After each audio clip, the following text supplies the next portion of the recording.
PG84 ਉੱਤੇ programme ਖਬਰ ਦੀ ਖਬਰ ਦੇਖ ਰਹੇ ਸਾਰੇ ਦਰਸ਼ਕਾਂ ਨੂੰ ਮੈਂ ਸਰਬਜੀਤ ਸਿੰਘ ਘਮਾਣ ਫਤਿਹ ਅਰਜ ਕਰਦਾ ਹਾਂ ਜੀ। ਵਾਹਿਗੁਰੂ ਜੀ ਕਾ ਖਾਲਸਾ ਵਾਹਿਗੁਰੂ ਜੀ ਕੀ ਫਤਿਹ। ਪਾਕਿਸਤਾਨ ਦੇ ਵਿੱਚ ਜਿਸ ਸਿਰਫਿਰੇ ਇਮਰਾਨ ਚਿਸ਼ਤੀ ਨੇ ਬਹੁਤ ਹੀ ਭੈੜਾ ਕੰਮ ਕੀਤਾ ਸੀ, ਉਹਨੂੰ ਪਾਕਿਸਤਾਨ ਦੀ ਸਰਕਾਰ ਨੇ ਖਤਰਨਾਕ ਧਾਰਾਵਾਂ ਦੇ ਤਹਿਤ ਜੇਲ੍ਹ ਯਾਤਰਾ ਤੇ ਭੇਜਤਾ।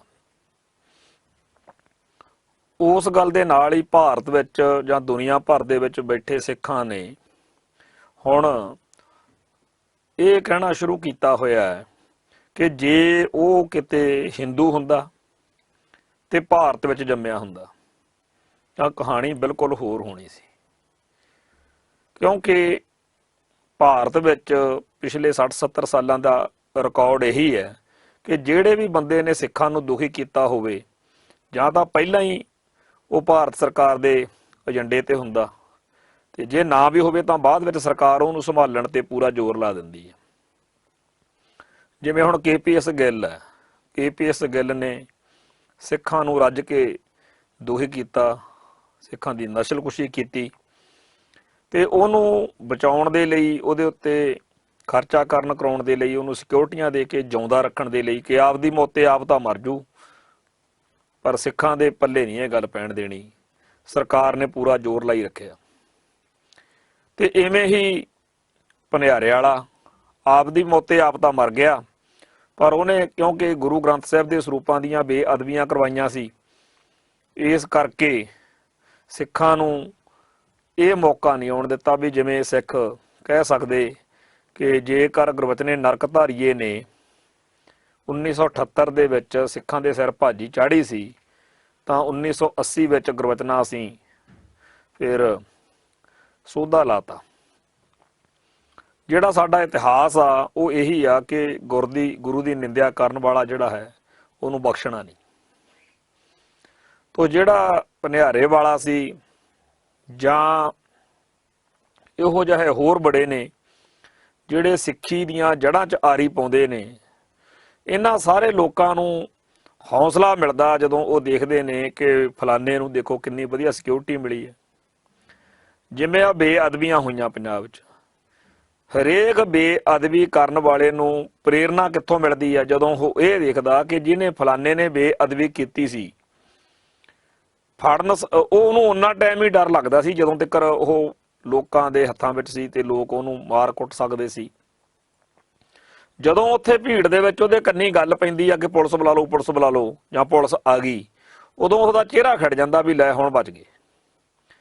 ਥਾਣੇ ਲਿਜਾ ਕੇ ਉਹਨੂੰ ਪੂਰਾ ਮਾਣ ਤਾਣ ਨਾਲ ਬਿਠਾਇਆ ਜਾਂਦਾ, ਚਾਹ ਪਾਣੀ ਕੱਪੜੇ ਲੀੜੇ ਦੇ ਕੇ ਇੱਕ ਹਲਕੀ ਜਿਹੀ ਧਾਰਾ ਲਾ ਕੇ ਜੇਲ੍ਹ ਭੇਜ ਦਿੰਦੇ ਆ ਤੇ ਨਾਲ ਹੀ ਕਹਿ ਦਿੰਦੇ ਆ ਬਈ ਦਿਮਾਗੀ ਤੌਰ ਤੇ ਪਰੇਸ਼ਾਨ ਸੀਗਾ ਜੀ, ਇਸ ਕਰਕੇ ਗਲਤੀ ਨਾਲ ਇਤੋਂ ਗੜਬੜ ਹੋ ਗਈ। ਬੜੀ ਜਲਦੀ 5-4 ਮਹੀਨਿਆਂ ਬਾਅਦ ਉਹਦੀ ਜ਼ਮਾਨਤ ਹੋ ਜਾਂਦੀ ਆ। ਫਿਰ ਉਹ ਸੰਗਤਾਂ ਦੇ ਵਿੱਚ, ਲੋਕਾਂ ਦੇ ਵਿੱਚ ਉਵੇਂ ਤੁਰਿਆ ਫਿਰਦਾ ਤੇ ਲੋਕਾਂ ਲਈ ਪ੍ਰੇਰਨਾ ਸਰੋਤ ਬਣਦਾ ਦੂਜੇ ਬਦਮਾਸ਼ਾਂ ਲਈ ਵੀ ਆਹ ਦੇਖੋ ਜੀ ਇਹਨੂੰ ਕੀ ਹੋ ਗਿਆ। ਤੇ ਹੋ ਸਕਦਾ ਕੋਈ ਸਿੱਖੀ ਦਾ ਦੁਸ਼ਮਣ ਜਿਹੜਾ ਹੈ ਇਸ ਕੰਮ ਨੂੰ ਫੰਡਿੰਗ ਵੀ ਕਰਦਾ ਹੋਵੇ ਕਿ ਗੁਰੂ ਗ੍ਰੰਥ ਸਾਹਿਬ ਦੇ ਸਰੂਪਾਂ ਦੀ ਬੇਅਦਬੀ ਇੱਕ ਆਮ ਗੱਲ ਬਣ ਕੇ ਰਹਿ ਜਾਵੇ ਤੇ ਸਿੱਖ ਜਿਹੜੇ ਨੇ ਉਹ ਇਹਨੂੰ ਮਨਜ਼ੂਰ ਕਰ ਲੈਣ ਵੀ ਇਹ ਤਾਂ ਆਮ ਜੀ ਗੱਲ ਆ ਜੀ, ਏਡੀ ਕਿੱਡੀ ਗੱਲ।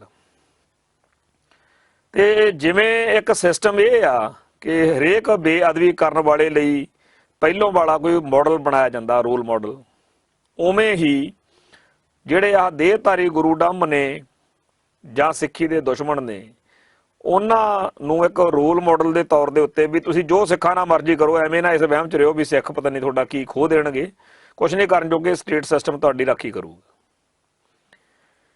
ਸਾਡੇ ਸਾਹਮਣੇ ਆ ਕਿ ਜਿਨ੍ਹਾਂ ਬੰਦਿਆਂ ਨੇ ਗੁਰੂ ਗ੍ਰੰਥ ਸਾਹਿਬ ਜੀ ਦੇ ਪਾਵਨ ਸਰੂਪਾਂ ਨੂੰ ਬੇਪੱਤ ਕੀਤਾ, ਡੇਰਾ ਸਰਸਾ ਵਾਲੇ, ਉਹਨਾਂ ਸਾਰਿਆਂ ਨੂੰ ਜਿੰਨੇ ਵਧੀਆ ਢੰਗ ਤਰੀਕਿਆਂ ਨਾਲ ਰੱਖਿਆ ਜਾਂਦਾ ਹੈ, ਜਿਸ ਤਰੀਕੇ ਨਾਲ ਉਹਨਾਂ ਦੀ ਰਾਖੀ ਦਾ, ਉਹਨਾਂ ਦੇ ਪ੍ਰਬੰਧ ਦਾ,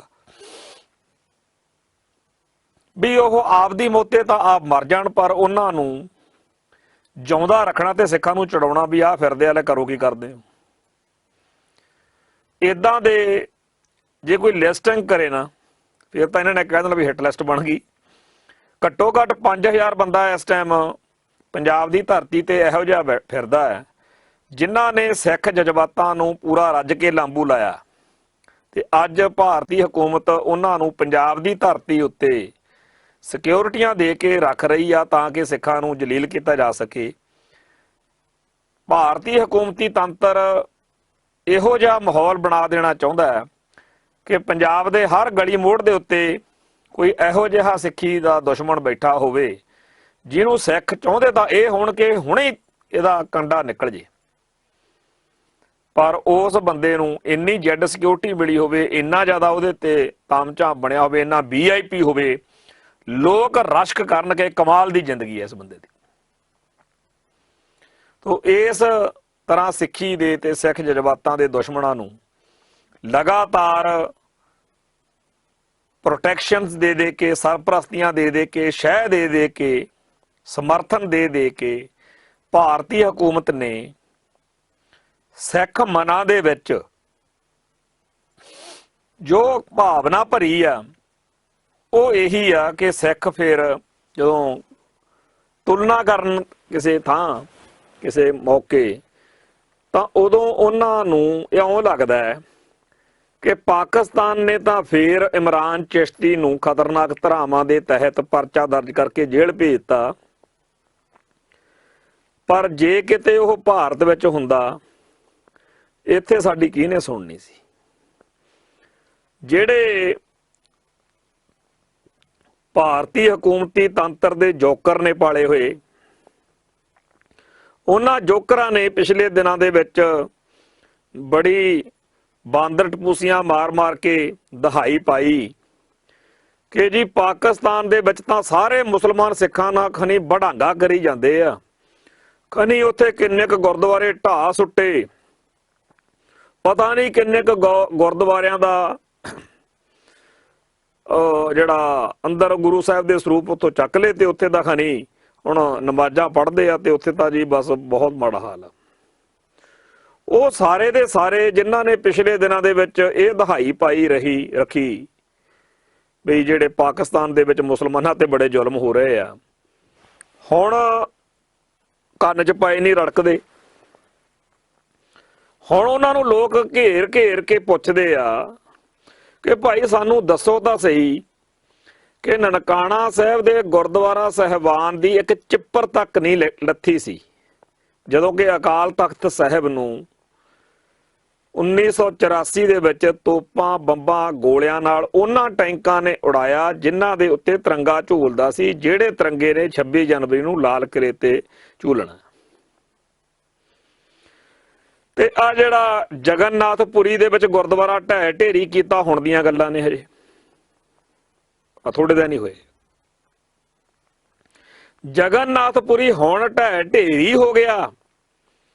1984 ਵਾਲੀ ਗੱਲ ਤਾਂ ਚਲੋ ਤੁਸੀਂ ਕਹਿ ਦਿਓਗੇ ਕਿ ਬਹੁਤ ਪੁਰਾਣੀ ਗੱਲ ਆ ਜੀ, ਸਾਡੇ ਲਈ ਤਾਂ ਸਦਾ ਹੀ ਨਵੀਂ ਆ, ਪਰ 1984 ਵਾਲੀ ਗੱਲ ਨੂੰ ਜੇ ਪਾਸੇ ਛੱਡ ਵੀ ਦਈਏ ਤੇ ਆ ਜਿਹੜੀ ਹੁਣ ਤਾਜੀ ਭਾਜੀ ਚਾੜੀ ਆ ਉਹਦਾ ਤਾਂ ਮਨਜਿੰਦਰ ਸਿੰਘ ਸਰਸਾ ਐਂਡ ਹੋਰ ਕੰਪਨੀ ਜਾਂ ਸਿਮਰਤ ਕੌਰ ਜਾਂ ਹੋਰ ਨਾਂ ਲੈਣ ਨੂੰ ਤਿਆਰ ਨਹੀਂ, ਪਰ ਪਾਕਿਸਤਾਨ ਦੇ ਵਿੱਚ ਇੱਕ ਚਿੱਪਰ ਤੱਕ ਨਹੀਂ ਲੱਥੀ, ਉੱਥੇ ਖੜ ਕੇ ਉਹਨੇ ਸਿਰਫ ਭਕਾਈ ਮਾਰੀ ਸੀ। ਇਹਨਾਂ ਨੇ ਇੰਨਾ ਜ਼ਿਆਦਾ ਇੱਥੇ ਹਾਲ ਦਹਾਈ ਪਾਈ ਕਿ ਲੋਕ ਇਹਨਾਂ ਦੀ ਹਾਲ ਦਹਾਈ ਤੋਂ ਬੜੇ ਹੈਰਾਨ ਹੋ ਗਏ, ਪਰੇਸ਼ਾਨ ਹੋ ਗਏ ਕਿ ਇਹਨਾਂ ਨੂੰ ਸਿੱਖੀ ਕਿੱਥੋਂ ਚੜ੍ਹ ਗਈ। ਇਹ ਉਹ ਟੋਲਾ ਆ ਜਿਹੜਾ ਹਮੇਸ਼ਾ ਭਾਰਤ ਮਾਤਾ ਕੀ ਜੈ ਕਹਿੰਦਾ ਹੈ। ਇਹ ਉਹ ਲੋਕ ਨੇ ਜਿਹੜੇ ਹਮੇਸ਼ਾ ਸਿੱਖ ਜਜ਼ਬਾਤਾਂ ਦੇ ਉਲਟ ਭੁਗਤਦੇ ਆ, ਤੇ ਅੱਜ ਇਹਨਾਂ ਨੂੰ ਕੀ ਦਿਖ ਰਿਹਾ ਤੇ ਹੁਣ ਇਹਨਾਂ ਨੂੰ ਗੱਲ ਨਹੀਂ ਆਉਂਦੀ, ਕਿਉਂਕਿ ਪਾਕਿਸਤਾਨ ਦੀ ਐਸਟੈਬਲਿਸ਼ਮੈਂਟ ਨੇ ਜੋ ਕੰਮ ਕਰ ਵਿਖਾਇਆ ਆ ਉਹ ਇੰਨਾ ਜ਼ਿਆਦਾ ਵੱਡਾ ਹੈ। ਲੋਕ ਤਾਂ ਇੱਥੋਂ ਤੱਕ ਕਹਿੰਦੇ ਆ ਕਿ ਜਿਵੇਂ ਪਾਕਿਸਤਾਨ ਦੇ ਵਿੱਚ ਇੱਕ ਸਿੱਖ ਨੇਤਾ ਨੂੰ, ਸਰਨ ਸਿੰਘ ਨੂੰ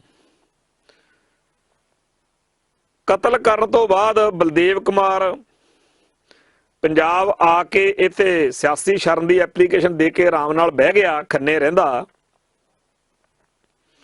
ਇਵੇਂ ਹੀ ਜੇ ਕਿਸੇ ਢੰਗ ਤਰੀਕੇ ਨਾਲ ਉਹਦੀ ਜ਼ਮਾਨਤ ਹੋ ਜੇ ਇਮਰਾਨ ਚਿਸ਼ਤੀ ਦੀ, ਤੇ ਉਹ ਬਾਰਡਰ ਕ੍ਰਾਸ ਕਰਕੇ ਭਾਰਤ ਆ ਜੇ, ਤਾਂ ਇੱਥੇ ਉਹਨੂੰ ਕਿਸੇ ਨਾ ਕਿਸੇ ਪਾਰਟੀ ਨੇ ਟਿਕਟ ਪੱਕੀ ਦੇ ਦੇਣੀ ਆ, ਐਮਐਲਏ ਦੀ ਟਿਕਟ ਉਹਨੂੰ ਪੱਕੀ ਦੇ ਦੇਣੀ ਆ। ਜਿਵੇਂ ਕਿਸੇ ਵੇਲੇ ਸਿੱਖਾਂ ਦਾ ਕਤਲੇਆਮ ਕਰਨ ਵਾਲੇ ਇਜ਼ਹਾਰ ਆਲਮ ਨੂੰ ਬਾਦਲ ਦਲ ਨੇ ਟਿਕਟ ਦਿੱਤੀ ਸੀ, ਤੇ ਬਾਦਲ ਦਲ ਦੀ ਜਦੋਂ ਲੋਕਾਂ ਨੇ ਵਿਰੋਧਤਾ ਕੀਤੀ ਇਸ ਕੰਮ ਲਈ, ਉਹਨੇ ਉਹਦੀ ਘਰ ਵਾਲੀ ਨੂੰ ਟਿਕਟ ਦੇ ਦਿੱਤੀ। ਉਵੇਂ ਹੋ ਸਕਦਾ ਉਹਦੀ ਜਨਾਨੀ ਨੂੰ ਦੇ ਦੇਣ, ਇਮਰਾਨ ਚਿਸ਼ਤੀ ਦੀ ਨੂੰ। ਪਰ ਪੰਜਾਬ ਦੇ ਵਿੱਚ, ਭਾਰਤ ਵਿੱਚ ਕਾਂਗਰਸ ਦਾ ਤਾਂ ਭਾਜਪਾ ਦੀ ਤਾਂ ਬਾਹਲੀ ਦੂਰ ਦੀ ਗੱਲ ਆ, ਬਾਦਲ ਦਲ ਤੋਂ ਵੀ ਕੋਈ ਬਾਹਲੀ ਵਿਲੱਖਣ ਗੱਲ ਨਹੀਂ ਹੋਊਗੀ। ਇਹ ਵੀ ਉਸ ਸ਼ਖਸ ਨੂੰ, ਕਿਉਂਕਿ ਪਹਿਲਾਂ ਵੀ ਬੜੇ ਇਹੋ ਜਿਹੇ ਸਿੱਖੀ ਦੇ ਦੁਸ਼ਮਣ ਆ, ਜਿਹੜੇ ਸਿੱਖ ਜਜ਼ਬਾਤਾਂ ਦੇ ਵੈਰੀ ਆ, ਜਿਹੜੇ ਉਹਨਾਂ ਨਾਲ ਸਾਂਝਾਂ ਨੇ ਬਾਦਲ ਦਲ ਦੀਆਂ, ਇਹ ਵੀ ਉਹਨੂੰ ਨੇੜੇ ਲਾ ਸਕਦੇ। ਕਦੇ ਕਦੇ ਲੋਕ ਇਹ ਵੀ ਕਹਿੰਦੇ ਆ ਵੀ ਉਹਨੂੰ ਤਾਂ ਸਾਰੇ ਦੋਸ਼ਾਂ ਤੋਂ ਮੁਕਤ ਮੰਨ ਕੇ ਮਿੰਟੋ ਮਿੰਟ ਬੀਜੇਪੀ ਵਾਲੇ ਪੰਜਾਬ ਦਾ ਗਵਰਨਰ ਲਾਉਣਗੇ, ਜਿਸ ਸ਼ਖਸ ਇਮਰਾਨ ਚਿਸ਼ਤੀ ਨੇ ਉੱਥੇ ਗੁਰਦੁਆਰਾ ਸਾਹਿਬ ਦੇ ਸਨਮੁਖ ਖੜ ਕੇ ਭਕਾਈ ਮਾਰੀ ਸੀ। ਇਹ ਗੱਲਾਂ ਐਵੇਂ ਨਹੀਂ ਕਹੀਆਂ ਜਾ ਰਹੀਆਂ, ਇਹਨਾਂ ਗੱਲਾਂ ਦੇ ਪਿੱਛੇ ਇਤਿਹਾਸਕ ਤੌਰ ਦੇ ਉੱਤੇ ਤੱਥ ਪਏ ਨੇ, ਗਵਾਹੀਆਂ ਪਏ ਨੇ, ਸਬੂਤ ਪਏ ਨੇ।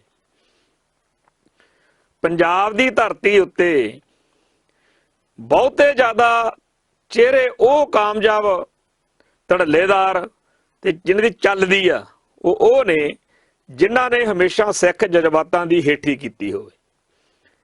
ਉਹਨੂੰ ਬਾਰ-ਬਾਰ ਸਾਹਮਣੇ ਲਿਆ ਕੇ ਦਿਖਾਉਣ ਦਾ ਮਤਲਬ ਹੀ ਇਹ ਹੁੰਦਾ ਕਿ ਬਾਕੀਆਂ ਨੂੰ ਪ੍ਰੇਰਨਾ ਮਿਲੇ।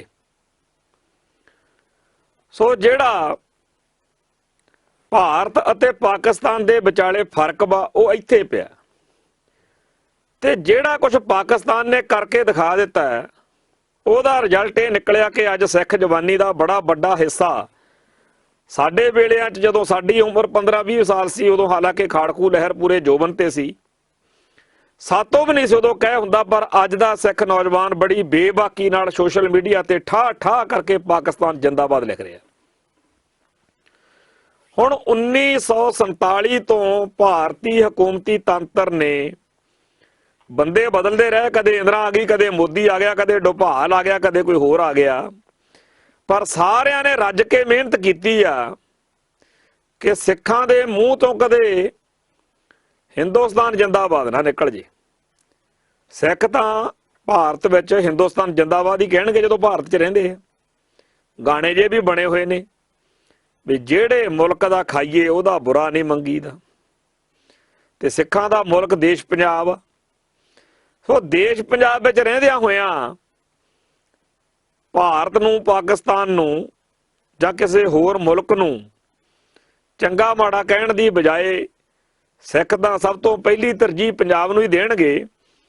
ਪਰ ਹਿੰਦੁਸਤਾਨ ਮੁਰਦਾਬਾਦ ਵੀ ਕਿਉਂ ਕਹਿਣਗੇ, ਉਲਟਾ ਹਿੰਦੁਸਤਾਨ ਤਾਂ ਜਿੰਦਾਬਾਦ ਕਹਿਣਗੇ। ਪਰ ਪਿਛਲੇ ਲੰਮੇ ਅਰਸੇ ਤੋਂ ਸਿੱਖਾਂ ਨਾਲ ਉਹ ਵਿਹਾਰ ਕੀਤਾ ਗਿਆ ਕਿ ਸਿੱਖ ਪਾਕਿਸਤਾਨ ਜਿੰਦਾਬਾਦ, ਹਿੰਦੁਸਤਾਨ ਜਿੰਦਾਬਾਦ ਕਹਿਣ ਜੋਗੇ ਨਾ ਰਹਿ ਜਾਣ। ਹਰ ਵਧੀਕੀ, ਹਰ ਜ਼ੁਲਮ, ਹਰ ਬੇਇਨਸਾਫੀ ਇਸੇ ਸੋਚ ਵਿੱਚੋਂ ਹੀ ਕੀਤੀ ਗਈ ਨਾ, ਤੇ ਅੰਤ ਧੱਕ ਕੇ ਸਿੱਖਾਂ ਨੂੰ ਖਾਲਿਸਤਾਨ ਜਿੰਦਾਬਾਦ ਵਾਲੇ ਪਾਸੇ ਤੋਰ ਹੀ ਦਿੱਤਾ। ਸਿੱਖਾਂ ਨੇ ਜੇ ਖਾਲਿਸਤਾਨ ਜਿੰਦਾਬਾਦ ਹੀ ਕਰਨੀ ਹੁੰਦੀ 1947 'ਚ ਹੀ ਕਰ ਲੈਂਦੇ। 1947 ਤੋਂ ਬਾਅਦ ਚਾਹੀਦਾ ਤਾਂ ਇਹ ਸੀ ਇਸ ਮੁਲਕ ਨੂੰ ਕਿ ਇਹ ਕਹਿੰਦੇ ਕਿ ਦੇਖੋ ਜੀ, ਇਹਨਾਂ ਮਗਰ ਕੋਈ ਮੁਲਕ ਨਹੀਂ, ਇਹਨਾਂ ਦਾ ਪੰਜਾਬ ਜਾਂ ਭਾਰਤ ਵਿੱਚ ਹੀ ਵਸੇਬਾ ਆ। ਇਹੋ ਜਿਹਾ ਮਾਹੌਲ ਬਣਾਈਏ ਕਿ ਹਰ ਇੱਕ ਸਿੱਖ ਜਿਹੜਾ ਉਹ ਭਾਰਤ ਦੇ ਲਈ ਆਪਦੀ ਜਿੰਦ ਜਾਨ ਵਾਰਨ ਨੂੰ ਸਦਾ ਤਿਆਰ ਰਵੇ। ਇਹੋ ਜਿਹਾ ਵਾਤਾਵਰਣ ਹੋਵੇ ਕਿ ਦੁਨੀਆ ਭਰ ਦੇ ਹਰੇਕ ਮੁਲਕ ਵਿੱਚੋਂ ਸਿੱਖ ਭੱਜ ਭੱਜ ਕੇ ਭਾਰਤ ਆਉਣ। ਪਰ ਕਹਾਣੀ ਉਲਟ ਬਣ ਗਈ। ਕਹਾਣੀ ਇਹ ਬਣ ਗਈ ਕਿ ਹਰੇਕ ਸਿੱਖ ਜਿਹੜਾ ਹੈ ਉਹ ਇੱਥੋਂ ਭੱਜ ਜਾਣਾ ਚਾਹੁੰਦਾ। ਤੇ ਅੱਜ ਹਾਲਾਤ ਇਹ ਹੈ ਕਿ ਬਾਦਲ ਦਲ ਵੱਲੋਂ ਥਾਪੇ ਹੋਏ ਜਥੇਦਾਰ ਅਕਾਲ ਤਖਤ ਸਾਹਿਬ ਦੇ ਗਿਆਨੀ ਹਰਪ੍ਰੀਤ ਸਿੰਘ ਨੇ ਇਹ ਕਹਿ ਕੇ ਬੜਾ ਲੋਕਾਂ ਦੇ ਵਿੱਚ ਚਰਚਾ ਛੇੜ ਦਿੱਤੀ ਆ ਕਿ ਸਿੱਖ ਤਾਂ ਮੈਨੂੰ ਨਾ ਪਾਕਿਸਤਾਨ 'ਚ ਸੁਰੱਖਿਅਤ ਦਿਖਦੇ ਆ, ਨਾ ਭਾਰਤ 'ਚ, ਤੇ ਨਾ ਕਿਤੇ ਹੋਰ। ਹੁਣ ਭਾਰਤ, ਪਾਕਿਸਤਾਨ ਜਾਂ ਦੁਨੀਆ ਭਰ ਦੇ ਜਿੱਥੇ ਵੀ ਮੁਲਕਾਂ ਦੇ ਵਿੱਚ ਸਿੱਖ ਸੁਰੱਖਿਅਤ ਨਹੀਂ ਦਿਖਦੇ, ਇਹ ਗੱਲ ਕਹਿ ਕੇ ਗਿਆਨੀ ਹਰਪ੍ਰੀਤ ਸਿੰਘ ਨੇ ਬਾਦਲਕਿਆਂ ਦੇ ਸਾਹਮਣੇ, ਬਾਦਲਕਿਆਂ ਦੇ ਰਾਹੀਂ ਇੱਕ ਤਰੀਕੇ ਨਾਲ ਬੀਬਾ ਹਰਸਿਮਰਤ ਕੌਰ ਦੇ ਰਾਹੀਂ ਮੁਲਕ ਦੇ ਸਿਸਟਮ ਨੂੰ, ਬੀਜੇਪੀ ਨੂੰ ਇੱਕ ਸਵਾਲੀਆ ਨਿਸ਼ਾਨ ਲਾਇਆ। ਬੜੀ ਹੈਰਾਨੀ ਵਾਲੀ ਗੱਲ ਹੈ ਕਿ ਬਾਦਲ ਦਲ ਨੂੰ ਇਸ ਤਰੀਕੇ ਦੀ ਸਥਿਤੀ ਵਿੱਚ ਲਿਜਾ ਕੇ ਸੁੱਟ ਦਿੱਤਾ ਗਿਆ। ਪਰ ਇਸ ਤੋਂ ਪਹਿਲਾਂ ਵੀ ਗਿਆਨੀ ਹਰਪ੍ਰੀਤ ਸਿੰਘ ਨੇ ਕੁਝ ਕੁ ਬਿਆਨ ਇਹੋ ਜਿਹੇ ਦਿੱਤੇ ਨੇ ਜਿਹੜੇ ਉਹਨਾਂ ਦੇ ਵਕਾਰ ਨੂੰ ਸੰਗਤਾਂ ਦੇ ਵਿੱਚ ਵਧਾਉਣ ਦਾ ਆਧਾਰ ਵੀ ਬਣੇ। ਹੁਣ ਇਹ ਤਾਂ ਵਾਹਿਗੁਰੂ ਜਾਣੇ ਕਿ ਸਿਸਟਮ ਦੇ ਵਿੱਚੋਂ ਦਿੱਤੇ ਜਾ ਰਹੇ ਨੇ, ਸੋਚ ਵਿੱਚੋਂ, ਕਿ ਵੈਸੇ ਹੀ ਹੈ ਹੀ ਗਿਆਨੀ ਹਰਪ੍ਰੀਤ ਸਿੰਘ ਇੰਨੇ ਸੁਹਿਰਦ ਨੇ। ਕਿਉਂਕਿ ਹੁਣ ਤੱਕ ਦਾ ਰਿਕਾਰਡ ਤਾਂ ਇਹੀ ਆ ਕਿ ਬਾਦਲ ਦਲ ਦੇ ਵਿੱਚ ਉਹਨਾਂ ਬੰਦਿਆਂ ਨੂੰ ਹੀ ਅਹੁਦੇ ਮਿਲਦੇ ਆ, ਜਾਂ ਸੀਟਾਂ ਮਿਲਦੀਆਂ, ਜਾਂ ਰੁਤਬੇ ਮਿਲਦੇ ਆ ਜਿਹੜੇ ਭਾਰਤ ਮਾਤਾ ਕੀ ਜੈ ਵਾਲੇ ਹੋਣ, ਜਿਹੜੇ ਭੁੱਲ ਕੇ ਵੀ ਕਦੇ ਬਾਦਲ ਦਲ ਦੇ ਹਿੱਤਾਂ ਦੇ ਉਲਟ ਨਾ ਬੋਲਣ ਤੇ ਪੰਥ ਜਿਹੜਾ ਹੈਗਾ ਉਹ ਢੱਠੇ ਖੂਜ ਪਵੇ। ਤੇ ਅਕਾਲ ਤਖਤ ਦੇ ਜਥੇਦਾਰ ਨੂੰ ਆਪਦੀ ਮੁੱਠੀ 'ਚ ਰੱਖ ਕੇ ਉਹ ਤੋਂ ਮਰਮਰਜੀ ਦੇ ਫੈਸਲੇ ਕਰਾਉਣ ਦੇ ਲਈ ਤਾਂ ਬਾਦਲ ਦਲ ਕਿਸੇ ਵੀ ਹੱਦ ਤੱਕ ਜਾ ਸਕਦਾ। ਸੋ ਜਿਹੜਾ ਮੋਦੀ ਗਵਰਨਮੈਂਟ ਦੇ ਹੁੰਦਿਆਂ ਇਹ ਕਹਿਣਾ ਕਿ ਭਾਰਤ ਵਿੱਚ ਸਿੱਖ ਸੁਰੱਖਿਅਤ ਨਹੀਂ, ਇਹ ਗੱਲ ਬੜੀ ਵੱਡੀ ਹੈ। ਖੈਰ 1984 ਤੋਂ ਪਹਿਲਾਂ ਕੋਈ ਵੀ ਸਿੱਖ ਖਾਲਿਸਤਾਨ ਦਾ ਐਡਾ ਹਾਮੀ ਨਹੀਂ ਸੀ। ਅਸੀਂ ਗਵਾਹ ਇਸ ਗੱਲ ਦੇ ਕਿ ਬਾਹਲੇ ਲੋਕ ਖਾਲਿਸਤਾਨ ਦੀ ਗੱਲ ਨਹੀਂ ਸੀ ਸੁਣਦੇ। 1971 ਦੇ ਵਿੱਚ ਜਦੋਂ ਡਾਕਟਰ ਜਗਜੀਤ ਸਿੰਘ ਚੌਹਾਨ ਨੇ ਖਾਲਿਸਤਾਨ ਦੀ ਗੱਲ ਤੋਰੀ ਆ ਤਾਂ ਬਹੁਤੇ ਸਿੱਖਾਂ ਨੇ ਅੱਜ ਤੱਕ ਵੀ ਇਸ ਗੱਲ ਨੂੰ ਗਲਤ ਮੰਨਿਆ। ਤੇ ਡਾਕਟਰ ਚੌਹਾਨ ਨੂੰ ਤਾਂ ਲੋਕ ਬਹੁਤ ਹੀ ਜ਼ਿਆਦਾ ਮਾੜੇ ਚੰਗੇ ਲਫ਼ਜ਼ਾਂ ਨਾਲ ਯਾਦ ਕਰਦੇ ਰਹੇ। ਉਹਦੀ ਗੱਲ ਦੀ, ਖਾਲਿਸਤਾਨ ਦੀ ਗੱਲ ਦੀ ਤਾਂ ਕਿਸੇ ਨੇ ਕਦਰ ਕੀ ਕਰਨੀ ਸੀ। ਜੇ ਸਿੱਖ ਐਡੇ ਹੀ ਖਾਲਿਸਤਾਨੀ ਹੁੰਦੇ ਤਾਂ 1971 ਚ ਡਾਕਟਰ ਚੌਹਾਨ ਦੀ ਗੱਲ ਹੀ ਸੁਣ ਲੈਂਦੇ। 1978 ਚ ਦਲ ਖਾਲਸਾ ਇੱਕ ਪਹਿਲੀ ਇਹੋ ਜਿਹੀ ਸਿੱਖ ਜਥੇਬੰਦੀ ਬਣੀ ਆ ਜਿਹਦਾ ਨਿਸ਼ਾਨਾ ਖਾਲਿਸਤਾਨ ਸੀ। ਹਮਾਇਤ ਸਪੋਰਟ ਲੋਕਾਂ ਨੇ ਇਹਨਾਂ ਨੂੰ ਨਹੀਂ ਦਿੱਤੀ, ਦਲ ਖਾਲਸਾ ਨੂੰ। 1983 ਚ ਬੱਬਰ ਖਾਲਸਾ ਨੇ, ਨੈਸ਼ਨਲ ਕੌਂਸਲ ਆਫ ਖਾਲਿਸਤਾਨ ਨੇ ਤੇ ਹੋਰ ਕਈ ਨਿੱਕੀਆਂ ਵੱਡੀਆਂ ਜਥੇਬੰਦੀਆਂ ਨੇ ਖਾਲਿਸਤਾਨ ਦੀ ਗੱਲ ਕੀਤੀ, ਪਰ ਲੋਕਾਂ ਨੇ ਹੁੰਗਾਰਾ ਨਹੀਂ ਦਿੱਤਾ। 1984 ਦੇ ਵਿੱਚ ਸੰਤ ਗਿਆਨੀ ਜਰਨੈਲ ਸਿੰਘ ਜੀ ਖਾਲਸਾ ਭਿੰਡਰਾਂ ਵਾਲੇ ਵਾਰ-ਵਾਰ ਇਹ ਗੱਲ ਕਹਿੰਦੇ ਹੁੰਦੇ ਸੀ ਕਿ ਅਸੀਂ ਮੰਗਦੇ ਤਾਂ ਹੈ ਨਹੀਂ ਖਾਲਿਸਤਾਨ, ਪਰ ਜੇ ਦੇਣਗੇ ਤਾਂ ਇਨਕਾਰ ਕੋਈ ਨਹੀਂ ਕਰਨਾ। ਤੇ ਨਾਲ ਹੀ ਉਹਨਾਂ ਨੇ ਕਹਿਣਾ ਵੀ ਜੇ ਦਰਬਾਰ ਸਾਹਿਬ ਤੇ ਹਮਲਾ ਹੋ ਗਿਆ ਤਾਂ ਸਮਝੋ ਖਾਲਿਸਤਾਨ ਦੀ ਨੀਂਹ ਰੱਖੀ ਗਈ।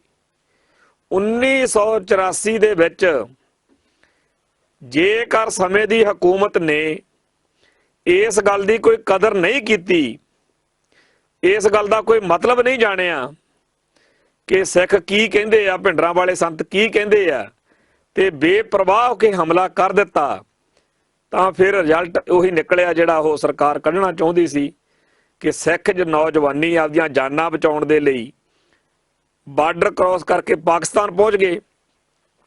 ਉੱਥੇ ਉਹਨਾਂ ਨੂੰ ਜੇਲ੍ਹਾਂ 'ਚ ਬੰਦ ਕਰ ਦਿੱਤਾ ਗਿਆ ਤੇ ਉੱਥੇ ਉਸ ਸਥਿਤੀ ਵਿੱਚ ਸਿੱਖ ਕੌਮ ਨੂੰ ਖਾਲਿਸਤਾਨ ਜਿੰਦਾਬਾਦ ਵਾਲੇ ਪਾਸੇ ਤੋਰ ਦਿੱਤਾ।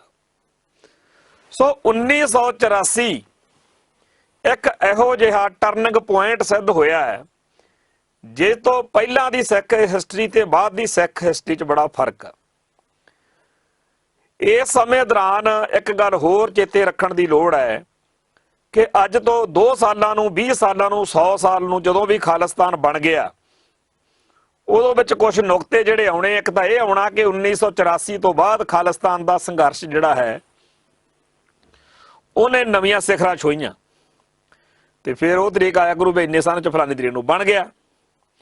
ਪਰ ਇੱਕ ਚੀਜ਼ ਆਇਆ ਕਰੂਗੀ, ਜਿਵੇਂ ਜਿਹਨਾਂ ਲੋਕਾਂ ਨੇ ਮੁਗਲਿਆ ਸਲਤਨਤ ਮੌਕੇ ਸਿੱਖਾਂ ਦਾ ਤੇ ਸਿੱਖੀ ਦਾ ਘਾਣ ਕਰਾਇਆ, ਉਹਨਾਂ ਨੂੰ ਆਪਾਂ ਨਫ਼ਰਤ ਨਾਲ ਯਾਦ ਕਰਦੇ ਆਂ।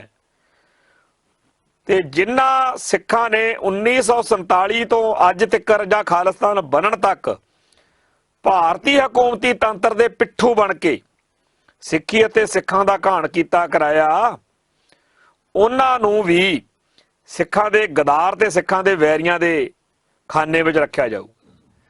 ਅੱਜ ਇਹ ਗੱਲ ਜਿਹੜੀ ਆ ਬਹੁਤਿਆਂ ਨੂੰ ਸ਼ਾਇਦ ਹਜਮ ਵੀ ਨਾ ਹੋਵੇ ਤੇ ਬਹੁਤਿਆਂ ਨੂੰ ਸ਼ਾਇਦ ਸਮਝ ਵੀ ਨਾ ਪਵੇ, ਪਰ ਤੁਸੀਂ ਇੱਕ ਗੱਲ ਦਾ ਖਿਆਲ ਰੱਖੋ ਕਿ ਅੱਜ ਤੋਂ ਮੰਨ ਲਓ 50 ਸਾਲ ਬਾਅਦ ਇਹੋ ਜਿਹਾ ਮਾਹੌਲ ਆ ਕਿ ਖਾਲਿਸਤਾਨ ਬਣਿਆ ਹੋਇਆ, ਇਤਿਹਾਸ ਪੜ੍ਹਾਇਆ ਜਾ ਰਿਹਾ ਸਕੂਲਾਂ ਕਾਲਜਾਂ 'ਚ, ਤੇ ਖਾਲਿਸਤਾਨ ਦੇ ਇਤਿਹਾਸ ਵਿੱਚ ਇਹੀ ਲਿਖਿਆ ਹੋਇਆ ਮਿਲੂਗਾ ਨਾ ਕਿ 1947 ਮੌਕੇ ਫਿਰ ਖਾਲਸਾ ਪੰਥ ਜਦੋਂ ਭਾਰਤ ਨਾਲ ਰਲਣ ਦਾ ਫੈਸਲਾ ਕਰ ਲਿਆ ਤੇ ਉਦੋਂ ਉਸ ਗੁਲਾਮੀ ਦੇ ਦੌਰ ਵਿੱਚ ਆ ਸ਼ਖਸ ਉਹ ਸੀ, ਆ ਉਹ ਬੰਦੇ ਸੀ ਜਿਨ੍ਹਾਂ ਨੇ ਸਿੱਖਾਂ ਨੂੰ ਗੁਲਾਮ ਰੱਖਣ ਵਿੱਚ ਭਾਰਤ ਦੀ ਮਦਦ ਕੀਤੀ, ਜਿਨ੍ਹਾਂ ਨੇ ਸਿੱਖ ਜਜ਼ਬਾਤਾਂ ਦੀ ਹੇਠੀ ਕੀਤੀ, ਜਿਨ੍ਹਾਂ ਨੇ ਆਪਦੇ ਭਾਰਤ ਸਰਕਾਰ ਵੱਲੋਂ ਮਿਲੇ ਮਰਾਤਬਿਆਂ ਨੂੰ ਸਿੱਖੀ ਅਤੇ ਸਿੱਖਾਂ ਦੇ ਖਿਲਾਫ ਵਰਤਿਆ। ਆ ਉਹ ਬੰਦੇ ਨੇ ਜਿਨ੍ਹਾਂ ਨੇ MLA, ਮੁੱਖ ਮੰਤਰੀ, ਪ੍ਰਧਾਨ ਮੰਤਰੀ, ਰਾਸ਼ਟਰਪਤੀ ਜਾਂ ਹੋਰ ਕੋਈ ਅਧਿਕਾਰੀ ਬਣ ਕੇ ਸੇਵਾ ਇਹ ਭਾਰਤ ਸਰਕਾਰ ਦੀ ਕੀਤੀ ਤੇ ਸਿੱਖੀ ਦੀਆਂ ਜੜ੍ਹਾਂ ਵੱਢੀਆਂ। ਤੋ ਉਹ ਸਾਰਾ ਜਿਹੜਾ ਸਿੱਖੀ ਦੀਆਂ ਜੜ੍ਹਾਂ ਵੱਢਣ ਵਾਲਾ ਅਮਲਾ ਫੈਲਾ ਜਿਹੜਾ ਵਰਗ ਵਾ, ਉਸ ਲਿਸਟ ਵਿੱਚ ਬੜੀ ਵੱਡੀ ਗਿਣਤੀ ਹੋਣੀ। ਤੋ ਵਾਹਿਗੁਰੂ ਅੱਗੇ ਅਰਦਾਸੇ ਕਰੀਏ ਕਿ ਆਲੇ ਦੁਆਲੇ ਵਿੱਚ ਲੋਕਾਂ ਦੇ ਅਹਿਸਾਸ ਦੇ ਵਿੱਚ ਇਹ ਗੱਲ ਜਾਗੇ ਕਿ ਅਸੀਂ ਇਤਿਹਾਸ ਵਿੱਚ ਆਪਦਾ ਨਾਂ ਕਿਹੜੇ ਪਾਸੇ ਲਿਖਾਉਣਾ। ਸੋ ਜਿਹੜਾ ਭਾਰਤੀ ਹਕੂਮਤੀ ਤੰਤਰ ਹੈ ਉਹ ਤਾਂ ਸਿੱਖੀ ਦੀਆਂ ਜੜ੍ਹਾਂ ਵੱਢਣ ਨੂੰ ਇੰਨਾ ਜ਼ਿਆਦਾ ਤਾਹੂ ਆ ਕਿ ਧਰਤੀ ਤੋਂ ਲੱਭ ਕੇ ਉਹਨਾਂ ਬੰਦਿਆਂ ਨੂੰ ਨਵਾਜਦਾ ਹੈ ਜਿਹੜਾ ਸਿੱਖੀ ਦੀਆਂ ਜੜ੍ਹਾਂ ਵੱਢ ਸਕਦਾ। ਦੂਜੇ ਪਾਸੇ ਪਾਕਿਸਤਾਨ, ਉੱਥੇ ਉਹਨਾਂ ਨੇ ਗੁਰਦੁਆਰਾ ਕਰਤਾਰਪੁਰ ਸਾਹਿਬ ਸਿਰਜ ਕੇ ਦਿੱਤਾ ਸਿੱਖਾਂ ਨੂੰ। ਪਾਕਿਸਤਾਨ ਦਾ ਨਵਾਂ ਜਿਹੜਾ ਨੀਤੀ ਏਜੰਡਾ, ਉਹਦੇ ਤਹਿਤ ਸਿੱਖਾਂ ਨੂੰ ਗੁਰਦੁਆਰਾ ਸਾਹਿਬਾਨ ਉਸਾਰ ਕੇ ਦਿੱਤੇ ਜਾ ਰਹੇ ਨੇ ਤੇ ਭਾਰਤ ਵਿੱਚ ਅਕਾਲ ਤਖਤ ਸਾਹਿਬ ਢਾਹ ਕੇ ਦਿੱਤਾ ਜਾ ਰਿਹਾ। ਫਿਰ ਉਹੀ ਗੱਲ, ਜਗਨਨਾਥਪੁਰੀ ਦਾ ਗੁਰਦੁਆਰਾ ਇਹਨਾਂ ਦਿਨਾਂ 'ਚ ਹੀ ਢਾਇਆ ਗਿਆ। ਪਰ ਸਾਡੇ ਚੌਧਰੀਆਂ ਦੀ ਦਹਾਈ ਇਹ ਸੀ ਕਿ ਹਾਏ ਪਾਕਿਸਤਾਨ ਦੇ ਖਨੀ ਸਾਰੇ ਗੁਰਦੁਆਰੇ ਮਲੀਆ ਮੇਟ ਹੋ ਗਏ, ਜਦੋਂ ਕਿ ਇੱਥੇ ਮਟਨ ਦਾ ਗੁਰਦੁਆਰਾ, ਗੁਰਦੁਆਰਾ ਡਾਂਗਮਾਰ ਸਾਹਿਬ, ਗੁਰਦੁਆਰਾ ਗਿਆਨ ਗੋਦੜੀ ਸਾਹਿਬ, ਗੁਰਦੁਆਰਾ ਗਵਾਲੀਅਰ ਦੇ ਕਿਲੇ ਵਾਲਾ, ਇਹੋ ਜਿਹੇ ਪਤਾ ਨਹੀਂ ਹੋਰ ਕਿੰਨੇ ਕੁ ਗੁਰਦੁਆਰੇ ਆ ਜਿਹੜੇ ਬ੍ਰਾਹਮਣਵਾਦੀਆਂ ਨੇ ਦੱਬ ਲਏ। ਭਾਰਤੀ ਹਕੂਮਤੀ ਤੰਤਰ ਦਾ ਹਿੱਸਾ ਬਣੇ ਹੋਏ ਇਹ ਜਿਹੜੇ ਸਾਡੇ ਸਿੱਖਾਂ ਵਿਚਲੇ ਸਿਆਸੀ ਭਲਵਾਨ ਨੇ, ਇਹਨਾਂ ਨੇ ਇੰਨੀ ਜ਼ਿਆਦਾ ਭੈੜੀ ਤੇ ਭੱਦੀ ਨੀਤੀ ਪਿਛਲੇ ਦਿਨਾਂ 'ਚ ਦਿਖਾਈ ਆ ਤੇ ਉਲਟਾ ਇਹ ਪੰਥ ਪ੍ਰਸਤ ਅਤੇ ਖਾਲਿਸਤਾਨੀ ਸੋਚ ਵਾਲਿਆਂ ਸਿੱਖਾਂ ਨੂੰ ਪਾਕਿਸਤਾਨ ਦੇ ਪਿੱਠੂ, ਗਦਾਰ ਤੇ ਪਤਾ ਨਹੀਂ ਹੋਰ ਕੀ ਕੁਝ ਕਹਿੰਦੇ ਰਹੇ।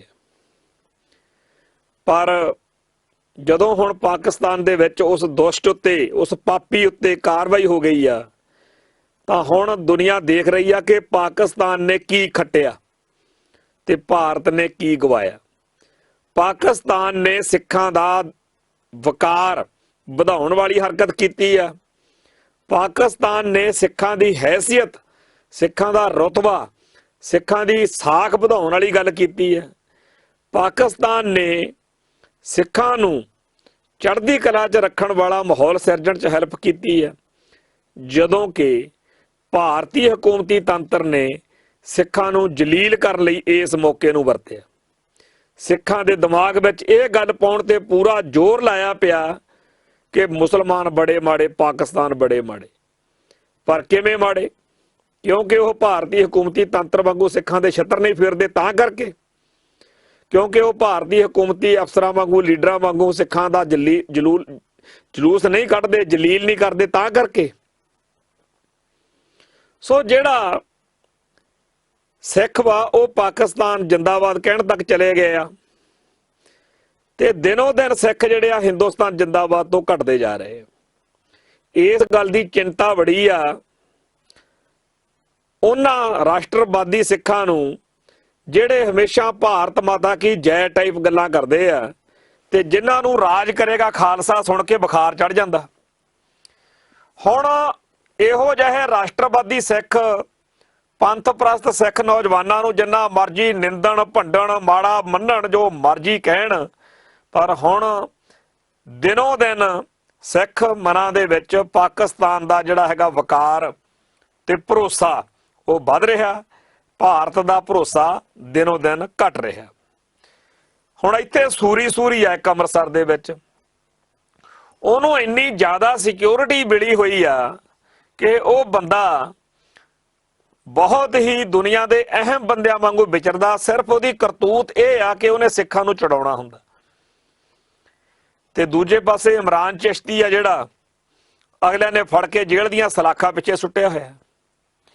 ਉਸ ਸ਼ਖਸ ਨੇ ਸਿੱਖ ਜਜ਼ਬਾਤਾਂ ਨੂੰ ਜੋ ਲਾਂਬੂ ਲਾਇਆ ਸੀ ਉਹ ਅਸੀਂ ਖੁਦ ਦੇਖਿਆ ਜਦੋਂ ਵੀਡੀਓ ਬਣਾ ਕੇ ਉਹ ਕਲਪ ਰਿਹਾ ਸੀ ਕਿ ਮੇਰੇ ਛਿੱਤਰ ਵੱਜੇ। ਛਿੱਤਰ ਨਹੀਂ ਲਿੱਤਰ ਕਹਿੰਦਾ ਸੀ।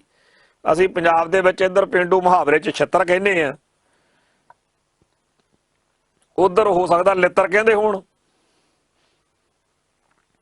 ਸੋ ਜਿਹੜਾ ਪਾਕਿਸਤਾਨ ਆ ਉਹਨੇ ਸਿੱਖ ਕਮਾਲ ਹੈ, ਸਿੱਖਾਂ ਨੇ ਸਿੱਖ ਜਿਹੜੇ ਨੇ ਉਹਨੇ ਕਮਾ ਲਏ ਪਾਕਿਸਤਾਨ ਨੇ, ਤੇ ਭਾਰਤ ਦਿਨੋਂ ਦਿਨ ਗਵਾ ਰਿਹਾ। ਗਦਰ ਫਿਲਮ ਦਾ ਸੀਨ ਚੇਤੇ ਆ ਗਿਆ। ਫਿਲਮ 'ਚੋਂ ਸੰਨੀ ਦਿਓਲ ਜਿਹੜਾ ਤਾਰਾ ਸਿੰਘ ਦਾ ਰੋਲ ਕਰ ਰਿਹਾ ਹੁੰਦਾ ਪਾਕਿਸਤਾਨ ਚਲੇ ਜਾਂਦਾ, ਉੱਥੇ ਭੀੜ ਇਕੱਠੀ ਹੋਈ ਹੁੰਦੀ ਆ। ਇਹ ਕਹਿੰਦੇ ਵੀ ਇਹਦੀ ਸਿੱਖੀ ਛਡਾ ਕੇ ਇਸਲਾਮ ਕਬੂਲ ਕਰਨਾ ਪੈਣਾ ਇਹਨੂੰ। ਕਸੂਤਾ ਫਸਿਆ ਹੁੰਦਾ, ਕਹਿੰਦਾ ਜੀ ਠੀਕ ਆ। ਫਿਰ ਉਹ ਕਹਿੰਦੇ ਪਰਖਣਾ ਹੈਗਾ ਵੀ ਇਹ ਮੁਸਲਮਾਨ ਬਣਨ ਦੇ ਲਾਇਕ ਵੀ ਹੈਗਾ ਕਿ ਨਹੀਂ। ਕਹਿੰਦੇ ਜੀ ਠੀਕ ਆ। ਕਹਿੰਦਾ ਬੋਲੋ ਜੀ ਇਸਲਾਮ ਜਿੰਦਾਬਾਦ। ਫਿਲਮ ਦਾ ਨਾਇਕ ਸੰਨੀ ਦਿਓਲ ਜਾਂ ਤਾਰਾ ਸਿੰਘ ਕਹਿੰਦਾ ਵੀ ਇਸਲਾਮ ਜਿੰਦਾਬਾਦ। ਫਿਰ ਉਹ ਕਹਿੰਦੇ ਵੀ ਬੋਲ ਤੂੰ ਪਾਕਿਸਤਾਨ ਜਿੰਦਾਬਾਦ। ਉਹ ਫਿਰ ਕਹਿ ਦਿੰਦਾ ਪਾਕਿਸਤਾਨ ਜਿੰਦਾਬਾਦ। ਫੇਰ ਗੱਲ ਆ ਜਾਂਦੀ ਹੈ ਜਦੋਂ ਉਹ ਕਹਿੰਦਾ ਹਿੰਦੁਸਤਾਨ ਮੁਰਦਾਬਾਦ।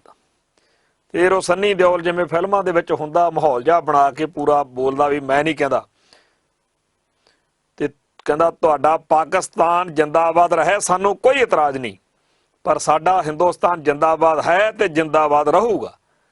ਜਦੋਂ ਇਹ ਸੀਨ ਸਿਨੇਮੇ ਹਾਲ ਦੇ ਵਿੱਚ ਦਰਸ਼ਕ ਦੇਖਦੇ ਆ ਤੇ ਫਿਰ ਸਾਰੇ ਭਾਰਤੀਆਂ ਨੂੰ ਉਦੋਂ ਐਨ ਆਨੰਦ ਆ ਜਾਂਦਾ। ਫਿਰ ਉਹ ਗੱਜ ਕੇ ਹਿੰਦੁਸਤਾਨ ਜਿੰਦਾਬਾਦ ਕਹਿੰਦੇ ਆ ਕਿ ਇੱਕ ਪੱਗ ਵਾਲਾ ਪਾਕਿਸਤਾਨ 'ਚ ਮੁਸਲਮਾਨਾਂ ਦੇ ਮੂਹਰੇ ਖੜ ਕੇ ਹਿੰਦੁਸਤਾਨ ਜਿੰਦਾਬਾਦ ਕਹਿ ਰਿਹਾ।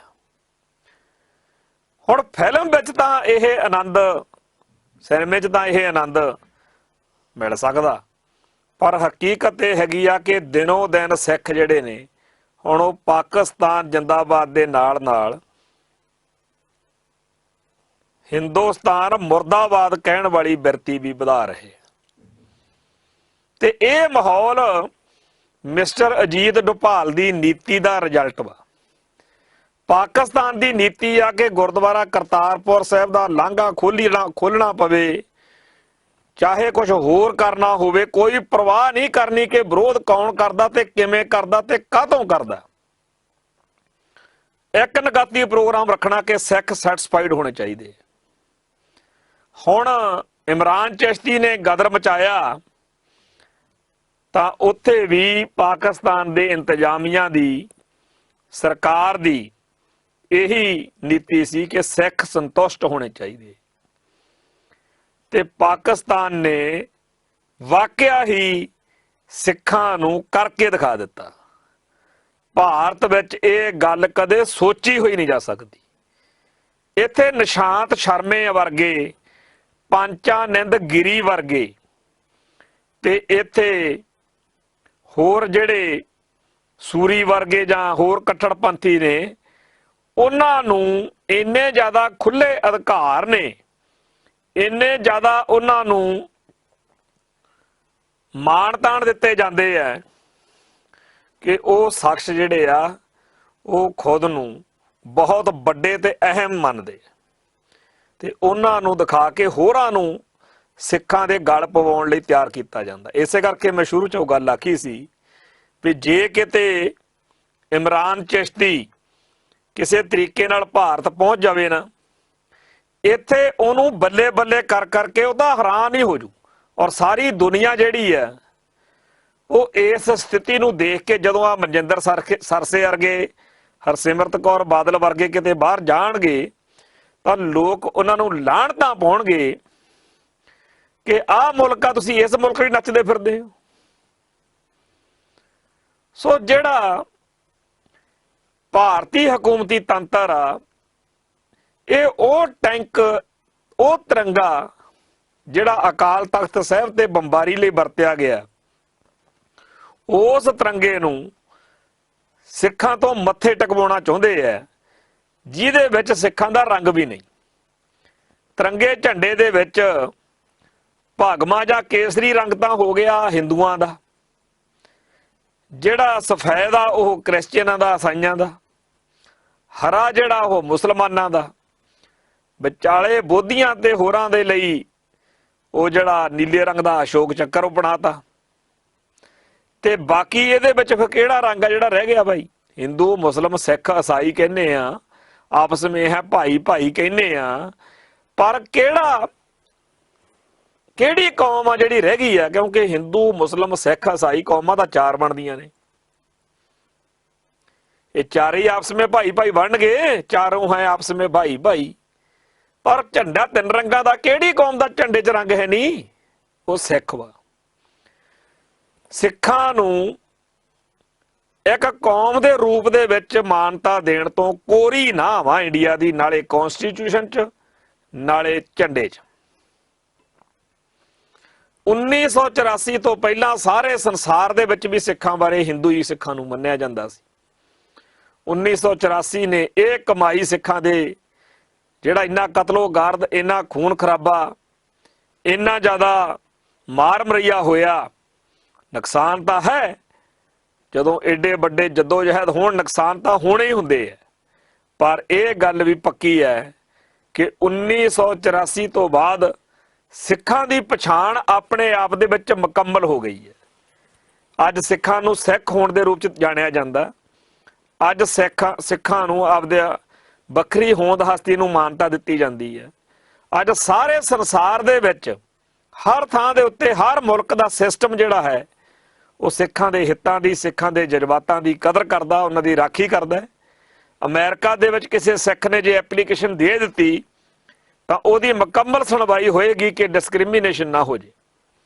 ਕੈਨੇਡਾ 'ਚ ਵੀ ਤੇ ਹੋਰਨਾਂ ਮੁਲਕਾਂ 'ਚ ਵੀ ਸਿੱਖ ਦੀ ਪੂਰੀ ਜਿਹੜੀ ਆ ਸੁਣਵਾਈ ਹੋਵੇਗੀ। ਪਰ ਭਾਰਤ ਵਿੱਚ ਗੁਰੂ ਗ੍ਰੰਥ ਸਾਹਿਬ ਨਾਲੋਂ ਤਾਂ ਸਾਡੇ ਲਈ ਕੋਈ ਵੱਡੀ ਗੱਲ ਨਹੀਂ ਨਾ। ਸਾਡੇ ਇਸ਼ਟ ਸਾਹਿਬ ਸ੍ਰੀ ਗੁਰੂ ਗ੍ਰੰਥ ਸਾਹਿਬ ਜੀ ਦੇ ਪੱਤਰੇ ਕਰਕੇ ਖਿਲਾਰਨ ਵਾਲੇ ਉਹਨਾਂ ਦੁਸ਼ਟ ਡੇਰਾ ਸਰਸੇ ਵਾਲਿਆਂ ਨੂੰ ਸਾਰਿਆਂ ਨੇ, ਇਸ ਸਿਸਟਮ ਨੇ ਜਿਵੇਂ ਬਚਾਇਆ ਉਹ ਸਾਡੇ ਸਾਰਿਆਂ ਦੇ ਸਾਹਮਣੇ। ਜਿਸ ਤਰੀਕੇ ਨਾਲ ਸਿੱਖ ਹੱਕਾਂ ਲਈ ਲੜਨ ਵਾਲਿਆਂ ਨੂੰ ਜਲੀਲ ਕੀਤਾ ਜਾਂਦਾ, ਜਿਸ ਤਰੀਕੇ ਨਾਲ ਪੰਥ ਅਤੇ ਪੰਜਾਬ ਦੀ ਗੱਲ ਕਰਨ ਵਾਲਿਆਂ ਦੀ ਹਿੱਠੀ ਕੀਤੀ ਜਾਂਦੀ ਆ, ਉਹ ਵੀ ਸਾਡੇ ਸਾਹਮਣੇ ਹੈ। ਸੋ ਭਾਰਤੀ ਹਕੂਮਤੀ ਤੰਤਰ ਹਰ ਉਹ ਹਰਬਾ ਵਰਤਦਾ ਜਿਹਦੇ ਨਾਲ ਸਿੱਖ ਪਾਕਿਸਤਾਨ ਜਿੰਦਾਬਾਦ ਕਹਿਣ ਤੇ ਹਿੰਦੁਸਤਾਨ ਜਿੰਦਾਬਾਦ ਨਾ ਕਹਿਣ। ਪਰ ਅਸੀਂ ਸਮਝਦੇ ਹਾਂ ਕਿ ਇਹਨਾਂ ਜਿੰਦਾਬਾਦਾਂ ਮੁਰਦਾਬਾਦਾਂ ਦੇ ਵਿਚਾਲੇ ਸਿੱਖ ਦਾ ਰਾਹ ਹੈਗਾ ਕਿ ਖਾਲਿਸਤਾਨ ਜਿੰਦਾਬਾਦ। ਸਿੱਖਾਂ ਨੂੰ 1984 ਤੋਂ ਬਾਅਦ ਜਿਹੜਾ ਏਜੰਡਾ ਸਮੇਂ ਨੇ ਬਖਸ਼ਿਆ ਉਹ ਖਾਲਿਸਤਾਨ ਦਾ ਹੈ। ਖਾਲਿਸਤਾਨ ਹੀ ਸਿੱਖਾਂ ਦੇ ਲਈ ਬੇਹੱਦ ਜ਼ਰੂਰੀ ਹੈ, ਜਿੱਥੇ ਸਿੱਖ ਨਾ ਪਾਕਿਸਤਾਨੀਆਂ ਮੁਸਲਮਾਨਾਂ ਦੇ, ਨਾ ਹਿੰਦੁਸਤਾਨੀ ਹਿੰਦੂਆਂ ਦੇ ਦਾਬੇ ਹੇਠ ਹੋਣ। ਸਿੱਖ ਆਪ ਦੀ ਕਿਸਮਤ ਦੇ ਆਪ ਮਾਲਕ ਹੋਣਗੇ। 1947 ਮੌਕੇ ਇਹੋ ਜਿਹੇ ਹੀ ਵਾਅਦੇ ਕਰਕੇ ਹਿੰਦੂ ਕਾਂਗਰਸੀ ਲੀਡਰਾਂ ਨੇ ਸਿੱਖਾਂ ਨੂੰ ਪਾਕਿਸਤਾਨ ਨਾਲ ਨਹੀਂ ਸੀ ਜਾਣ ਦਿੱਤਾ, ਉਦੋਂ ਸਿੱਖਾਂ ਨੂੰ ਭਾਰਤ ਨਾਲ ਲੜਾਉਣ ਦੇ ਲਈ ਇਹੋ ਜਿਹੇ ਵਾਅਦੇ ਕੀਤੇ ਗਏ ਸੀ ਕਿ ਕੋਈ ਕਾਨੂੰਨ ਉਹਨਾਂ ਟਾਈਮ ਪਾਸ ਨਹੀਂ ਹੋਏਗਾ ਜਿੰਨਾ ਟਾਈਮ ਪਹਿਲਾਂ ਸਿੱਖ ਉਹਨੂੰ ਮਨਜ਼ੂਰ ਨਹੀਂ ਕਰ ਲੈਂਦੇ। ਪਰ ਉਹ ਸਾਰਾ ਕੁਝ ਜਿਹੜਾ ਸੀਗਾ ਭੁਲਾ ਕੇ 1947 ਤੋਂ ਫੌਰਨ ਬਾਅਦ ਅੱਜ ਤੱਕ ਸਿੱਖਾਂ ਨੂੰ ਤੇ ਸਿੱਖੀ ਨੂੰ ਹੇਠਾਂ ਲਾਉਣ ਦੇ ਲਈ ਜੋ ਕੁਝ ਕੀਤਾ ਕਤਰਿਆ ਜਾ ਰਿਹਾ ਉਹ ਸਾਰਿਆਂ ਦੇ ਸਾਹਮਣੇ ਆ। ਤੇ ਇਹ ਸਾਰਾ ਕੁਝ ਹੰਡਾਉਣ ਤੋਂ ਬਾਅਦ ਕਦੇ ਕੋਈ ਸਿੱਖ ਹਿੰਦੁਸਤਾਨ ਜਿੰਦਾਬਾਦ ਨਹੀਂ ਕਹਿ ਸਕੂਗਾ। 1984 ਨੇ ਸਿੱਖਾਂ ਅਤੇ ਭਾਰਤ ਦੇ ਰਿਸ਼ਤਿਆਂ ਦੇ ਵਿੱਚ ਇੱਕ ਬਹੁਤ ਵੱਡਾ ਬਦਲਾਅ ਲੈ ਜਾਂਦਾ, ਤੇ ਉਹ ਬਦਲਾਅ ਹੁਣ ਕਿਸੇ ਵੀ ਰੂਪ ਦੇ ਵਿੱਚ ਦੁਬਾਰਾ ਸਿੱਖਾਂ ਦੇ ਮਨਾਂ ਚੋਂ ਭਾਰਤ ਪ੍ਰਤੀ ਉਹੋ ਜਿਹਾ ਪਿਆਰ ਸਤਿਕਾਰ ਨਹੀਂ ਪੈਦਾ ਹੋ ਸਕਦਾ। 1984 ਮੌਕੇ ਜਿਹੜੇ ਸਿੱਖ ਬਾਰਡਰ ਕ੍ਰਾਸ ਕਰ ਕਰਕੇ ਪਾਕਿਸਤਾਨ ਪਹੁੰਚੇ, ਉਹਨਾਂ ਸਾਰਿਆਂ ਨੂੰ ਪਾਕਿਸਤਾਨੀ ਹਕੂਮਤੀ ਸਿਸਟਮ ਕਿਉਂ ਨਾ ਗਲ ਲਾਵੇ, ਉਹ ਤਾਂ ਵਰਤਣਗੇ।